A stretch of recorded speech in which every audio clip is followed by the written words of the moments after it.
Welcome, everyone, to the Brave Families Caring Community.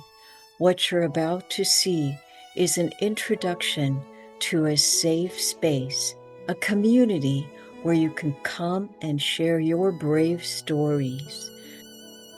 This is your safe space. Your stories matter, and you are not alone.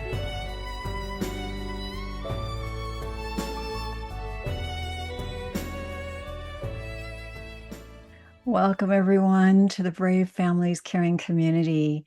Before we begin, I'd invite you to take a breath and relax and set your intention for this day, for this meeting. If you like, open your heart to gratitude for yourself, for your family members, for your life, and for your God or the God of your understanding and this community and the universe. I hear people coming in here. Welcome, everyone. Let's remember this. Every family carries a brave story. Every family. And today you're going to hear two stories that may help you feel less alone. This is not a lecture. It's a sanctuary for brave families. Kristina, Jennifer, and I are here not as authors, not as experts, but as people who've lived through something brave. And as you listen, I invite you to notice what rises within you. What is one brave moment that your family has carried quietly? You don't need to share it, just hold it in your heart as you listen to today's stories. First, I'd like to welcome Kristina and Jennifer. Thank you for being here today, and say that this community was created by brave family members as a safe space to share challenges, offer practical solutions, and provide compassionate care. Each month, we're going to record for about 15 minutes. That's what we're doing right now, with some brave stories that speak to the top 10 family challenges. That's ageism, child abuse and neglect, identity disconnections, cultural and racial differences, daily self-care, disabilities and chronic illnesses, domestic violence, mental health and addiction, relationship breakdowns, and spiritual conflicts. That's big. That's what happens in our families. And we've got two people going to be talking in one of those or more of those categories today. So I'm Jean Voice Dart, and Sue is putting my information there in the chat. I'm here because I've had two family members end their lives by suicide. I've had multiple challenges within my family, a failed adoption, I think I should say that in a different way, dissolved adoption, homelessness, multiple family traumas. But this just made me stronger, and I experienced joy in every moment, and I navigated through that. And what I learned was the importance of community, and I believe in long-lasting, loving relationships. So that's why I'm here. So now I'd love for Kristina and Jennifer to introduce themselves, and we will put their information in the chat. Kristina, go ahead, tell us a little bit about you. Thank you, Jean. I'm so glad to be here this morning. I am the founder of Vibrant Family Education and the co-host of Bringing Education Home podcast. And I support parents who really want to create that learning environment that supports all sorts of different learning styles, and it's values-based, and it creates that space where children really learn and thrive and grow. Thank you so much. We're going to find out a little bit more about that. And Jennifer? Hi, thanks so much for having me. Yeah, my name is Jennifer Burkhart, and I started Intuit Love many years ago, pretty much to help bring energy healing and meditation to anyone who would receive it. And I really use it to help with traumas within the families and the lineage. So mixed in with the energy healing practices are ancestral clearing and many different techniques that I use. And basically, it's just to bring these services to people either in person or remotely with classes and writings and teachings from the different practices to help people thrive and help their families heal so that underlying spiritual concepts can come into their lives.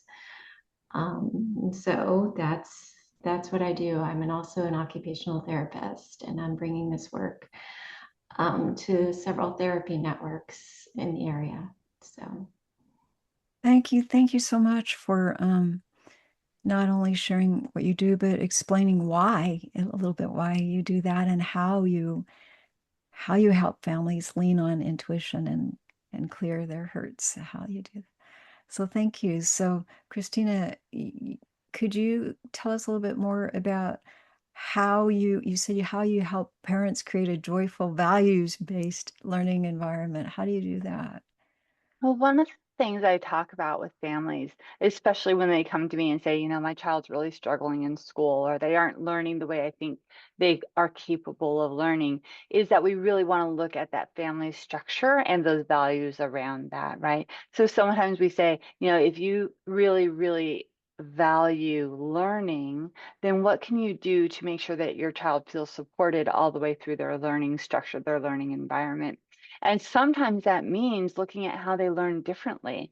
So when I say I create that value-based learning environment, it's one of those things that if we find out that the learning style of your child is one where they need to be more hands-on, more active, I help you find that space or I help you create that space to do that.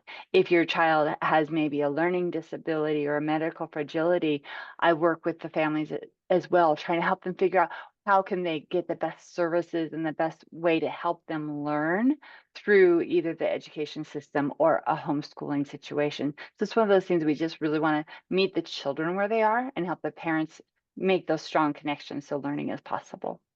So, Kristina, I know both of you actually were brought to tears during the summit and just really sharing heartfelt care for our families and for what happened within your families. So could you tell us, Kristina, what brought you those tears and what happened in your life that inspired you to be such an advocate for children and education?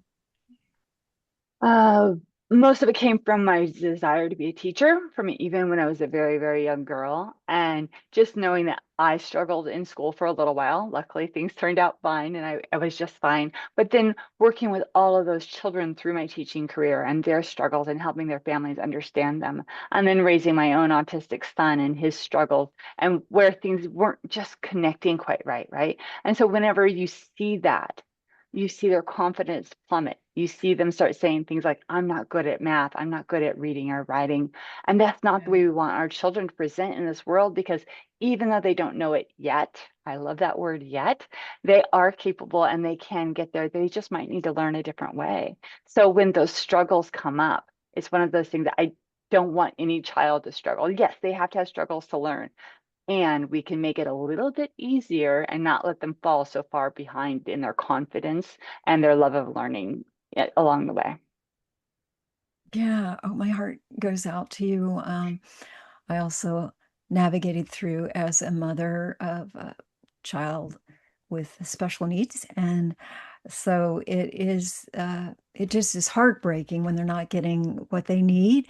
And myself personally, not getting in that position as a child and adult, having needs. So thank you for being you and having such a caring heart. And I know there's people out there that would love for some advice about that when they feel that they're just not getting their children what they need to succeed. Thank you.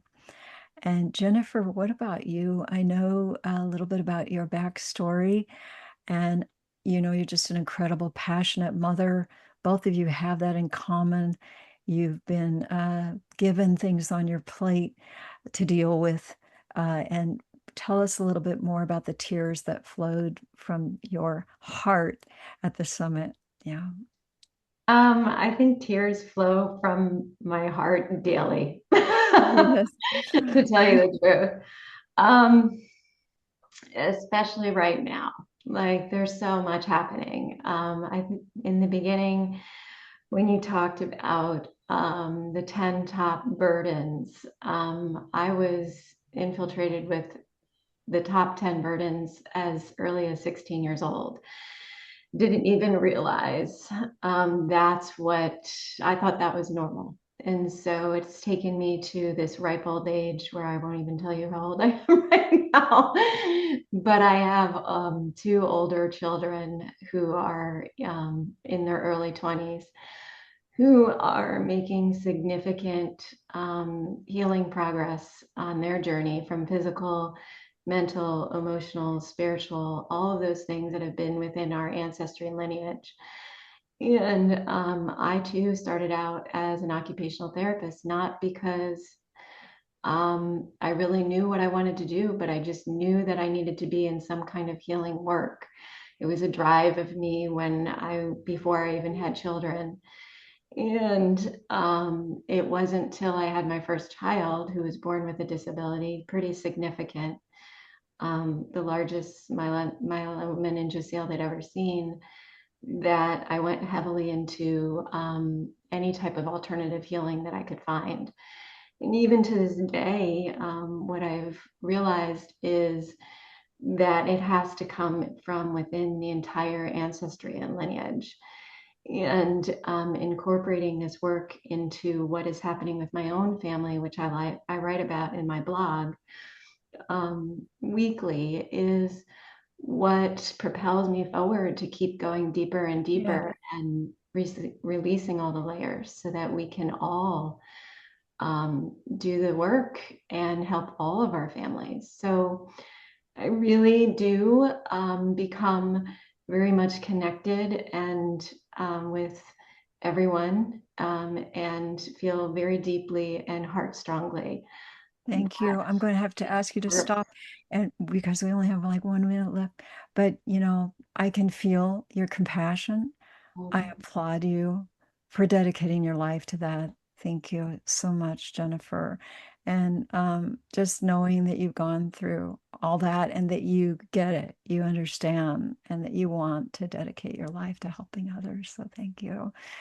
So we just have 30 seconds, and I'm going to keep you to that, just to look in the camera and say some affirmation, encouragement to someone out there that's struggling with challenges with their families.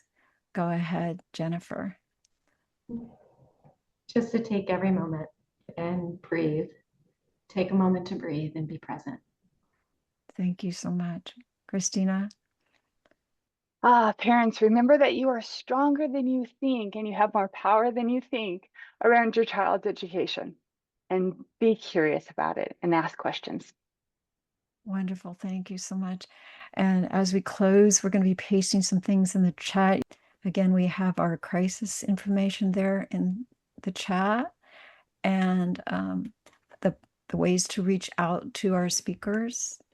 And also, I have one more thing I think didn't get on there, of what's happening next time. Let me paste that on there.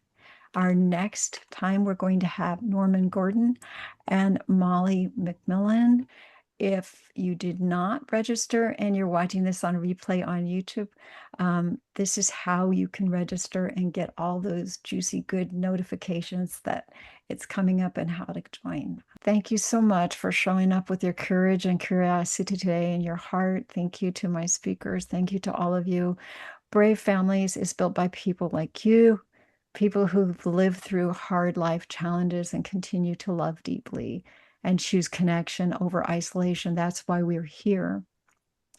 Every story is a reminder that healing just doesn't happen in isolation. It happens in community, in compassion, and in the small moments when we allow ourselves to be seen, that vulnerable moment. And we're going to allow that right now. We're going to stop the recording. Wherever you are in your family journey, just remember you're not alone. Your story matters, and there's a path forward. So thank you for being a part of this sanctuary of care. our Brave Families Caring community. Thank you, everybody. And we're turning off the cameras now and allowing you to unmute and come on if you'd like. If you would like to know what happens after we turn off the cameras and turn off the recording, please join us live on the second Fridays of every month at 9 a.m. Pacific Time, 12 noon Eastern Time. This is your Brave Families Caring community. Your story matters, and you are not alone. Find out more at jeanvoicedart.com/bravefamilies.